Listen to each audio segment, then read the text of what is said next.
Hello बच्चों, तो कैसे आप सब लोग। आई होप कि सभी अच्छे होंगे और आज आपका जो एनडीए का एग्जाम हुआ है वो भी अच्छा हुआ होगा। Welcome to R N defence academy. आज अपने चैनल पे क्या कर रहे हैं हम, जो 2022 में आपका एनडीए एग्जाम है उसके कुछ सोल्यूशन डिस्कस करते हैं आपके साथ। तो चलो बिना टाइम वेस्ट करे हुए पहला क्वेश्चन देखो क्या है आपका। सेट सी उठाया है मेरे पास जो पेपर आया था वो सेट सी का था, तो सेट सी के सोल्यूशंस करते हैं। देखो पहला क्वेश्चन, ये हमारा फर्स्ट क्वेश्चन देखो क्या है। If tan theta is equals to, आपके पास tan थीटा गिवन था, उसमें क्या था -5/12। इतना आसान क्वेश्चन कभी भी नहीं आया एनडीए में। P/B ये फॉर्मूला बन गया इसका। साइन थीटा निकालना है, साइन थीटा निकालने के लिए आपको क्या चाहिए, P/H। H चाहिए, तो इसका H अगर फाइंड करो कितना आएगा, 13 आएगा। H कितना आएगा, 13 आएगा। तो साइन थीटा का फॉर्मूला माइनस क्या बना, 5/13। अब आपका साइन थीटा नेगेटिव भी हो सकता है और पॉजिटिव भी हो सकता है। क्यों? क्योंकि टैन थीटा कहां कहां नेगेटिव होता है, एक सेकंड क्वाड्रेंट में, एक फोर्थ क्वाड्रेंट में टैन थीटा का नेगेटिव होता है। और साइन थीटा की अगर बात करूं तो वो सेकंड में पॉजिटिव और फोर्थ में नेगेटिव होता है, इसलिए दोनों वैल्यूज आ सकती हैं। ऑप्शन चेक करो, सी सबसे सुटेबल आंसर है। तो ये आपका पहला क्वेश्चन। ये सेकंड क्वेश्चन देखो, सेट सी का क्या आया था। आप इन्होंने बोला what is the value of direct value, इसकी आपको याद होनी चाहिए थी। जहां भी आप पढ़े हैं, जहां भी आपने पढ़ा, आपके टीचर्स ने पक्का बोला होगा 22.5 की वैल्यू याद करो, यानी कि π/8 की वैल्यू याद करो। ठीक है, अभी यहां पे देखो क्या करना है, कोस 4। अब 7π को मैं क्या लिख सकता हूं, पाई माइनस π/8, ये लिख सकता हूं इसको मैं, प्लस कोस 4, इसको मैं क्या लिख सकता हूं, π/2 प्लस π/8, ये लिख सकता हूं मैं डायरेक्टली। ठीक है, अब मेरी बात सुनो, अब मैं इसको क्या लिखूंगा, cos 4 पाई माइनस π/8। पाई में से कुछ माइनस हो रहा है, क्वाड्रेंट देखो 180 माइनस थीटा, 180 माइनस थीटा मतलब सेकंड क्वाड्रेंट में ये नेगेटिव होता है, तो क्या आ गया माइनस π/8 प्लस cos 4, cos नहीं साइन हो जाएगा 90 प्लस थीटा, तो कितना हो जाएगा साइन कितना हो गया π/8। अब आपको इसकी वैल्यू याद है, अच्छा नेगेटिव है तो पॉजिटिव ही हो जाएगा। ठीक है, क्योंकि कॉस के अंदर कोई भी अगर नेगेटिव हो तो वो पॉजिटिव बन के निकल जाता है। ठीक है, तो यहाँ पे पॉजिटिव होगा, इसकी वैल्यू कितनी होती है, √2 प्लस √2/2, और साइन की क्या होती है, √2 प्लस माइनस √2/2। इसकी पावर 4 करो, पूरा सॉल्व करना है इसको, पूरा सॉल्व करना। एक बार स्केयर करो, यहाँ पे लिख दो 2 × 2, यहाँ पे भी लिख दो 2 × 2। एक बार स्केयर के साथ करो, ये वाला स्केयर उड़ जाएगा। एक बार स्केयर के साथ करो, ये वाला स्केयर उड़ जाएगा। स्केयर ये वाला खत्म, ये वाला भी स्केयर खत्म, ये वाला बच गया a प्लस बी का whole square, a minus b का होल स्केयर। जैसे आप क्वेश्चन सॉल्व करोगे आपका आंसर आएगा 3/4। इसको पूरा का पूरा सॉल्व करके देखना, इसका बी ऑप्शन बिल्कुल करेक्ट आंसर है, नोट कर लो इसको। थर्ड क्वेश्चन देखो, ये हमारे पास sine square theta minus sine square theta, ये फॉर्मूला पक्का पढ़ा होगा आपने। Sine square theta minus sine square theta, या फिर ए लिख देते, थीटा से कंफ्यूज हो जाओगे। साइन स्क्वायर थीटा ए माइनस साइन स्क्वायर बी, तो इसका फॉर्मूला क्या था, साइन ए प्लस बी इंटू साइन ए माइनस बी। तो क्या आएगा, साइन ए प्लस बी की जगह साइन ए क्या है, π/4 प्लस थीटा, और प्लस बी क्या है, π/4 माइनस थीटा, इंटू साइन ए क्या है, π/4 प्लस थीटा, माइनस का साइन लगे तो अंदर के सारे साइन चेंज हो जाएंगे, ये नेगेटिव हो जाएगा और ये पॉजिटिव हो जाएगा। देखो कट क्या रहा है, ये थीटा कैंसिल, यहाँ π/4 कैंसिल, बचा क्या यहाँ पे, साइन 2π/4, इसको बोलोगे π/2 ही। ठीक है, इंटू साइन 2 थीटा, ये तो हो गया आपका क्या 1, और साइन 2 थीटा बचा, कहाँ है साइन 2 थीटा, ये रहा option is the correct answer. बस इतना। ये हमारा fourth question height and distance based है। क्या vertical tower stands on a horizontal place is surmounted by vertical flagstock of height h. A point on the plane, the angle of elevation of the bottom and the top of the flex of theta and 2 theta respectively, height find करनी है। ठीक है, देखो सबसे पहले क्या है आपके पास, ये है यहाँ पे, ठीक है, बनाया हुआ, और जस्ट ऊपर फ्लैगस्टॉक भी है, और सेम बंदा यहीं से दे रहा है। ठीक है, कुछ ऐसा बनाया हुआ है, थोड़ा समझो कि है ना, कुछ ऐसा बनाया है इन्होंने। अच्छा, ये जो छोटे वाला एंगल है कौन है, थीटा, ये थीटा है, और ये पूरा का पूरा बड़ा वाला एंगल क्या है, 2 थीटा है। ठीक, इस लेंथ को मान लेते हैं x, इसको मान लेते हैं h, और ये ऊपर वाली तो गिवन है स्मॉल h। फ्लेक्स आपकी हाइट गिवन है। अब क्या करेंगे, अपना काम स्टार्ट करेंगे tan थीटा से। tan theta is equals to क्या आएगा, h by x. tan 2 theta कितना आएगा, tan 2 थीटा कितना आएगा, h। tan 2 थीटा कितना आ गया, h plus h upon x।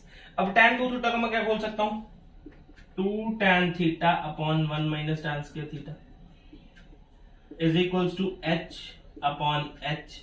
इस x को मैं क्या लिख सकता हूं, इस x की मैं वैल्यू डाल सकता हूं क्या, x is equals to h upon tan theta.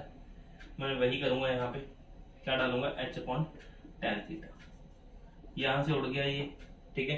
क्या बन गया मेरे पास, 2 upon 1 minus tan square theta is equals to h plus h, ठीक है। इसके बाद आप क्या करोगे, इसके बाद tan थीटा की वैल्यू डाल देना इसके अंदर, ठीक है। और आपके पास जो आंसर बनेगा वो बनेगा सी ऑप्शन।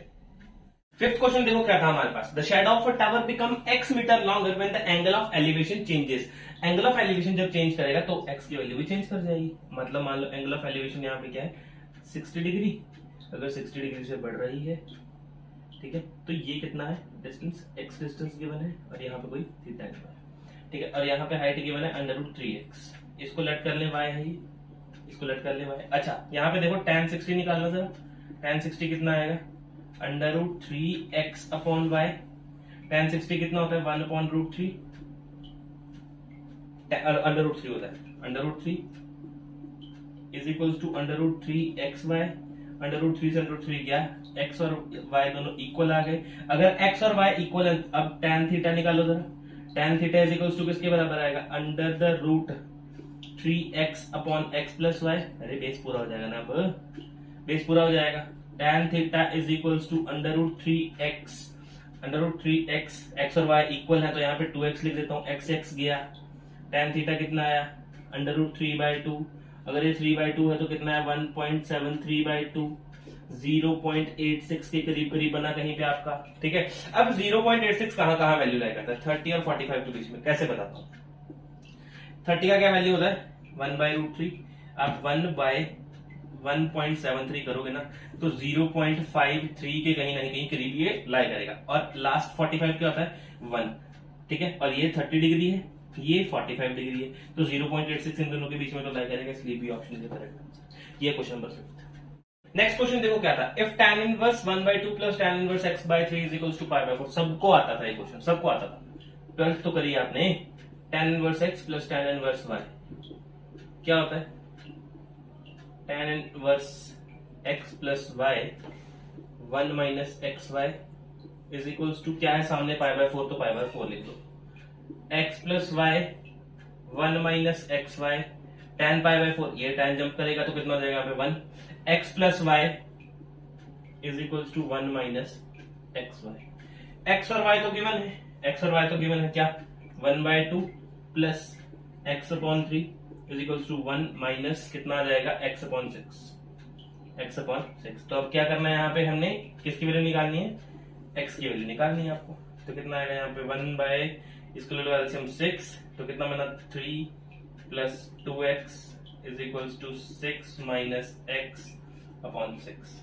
कितना बना 5x upon 6 is equals to 6 minus x upon 6। Cross multiply करो जरा, कितना है 30x is equals to 36 minus 6x। यहाँ पे क्या 36x इज इक्वल्स टू 36 और x कितना आया 1। कहाँ है ऑप्शन, ये option is the correct answer. ये इजी सा क्वेश्चन। ट्रिग्नोमेट्री से बहुत सारे क्वेश्चन आए हैं, तो एक इनवर्स ट्रिग्नोमेट्री से ये रहा है दूसरा क्वेश्चन, ठीक है। अभी जो पहले भी करा, अच्छा इसको मैं ब्रेक करके लिख सकता हूँ क्या, 2 sine inverse x plus sine inverse x plus cos inverse x is equals to pi. कितना इजी हो गया, देखो इसकी वैल्यू तो पता है π/2 होती है, तो मैंने क्या लिख दिया 2 sine inverse x is equals to pi minus π/2।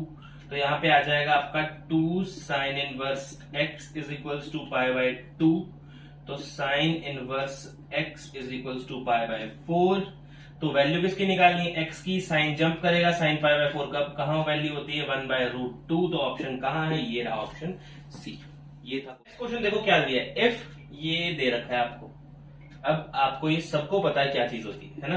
क्या लिखना है, tan alpha plus tan beta is equal to में अपॉन में ले आओ इसको क्या 1 minus tan alpha into tan beta.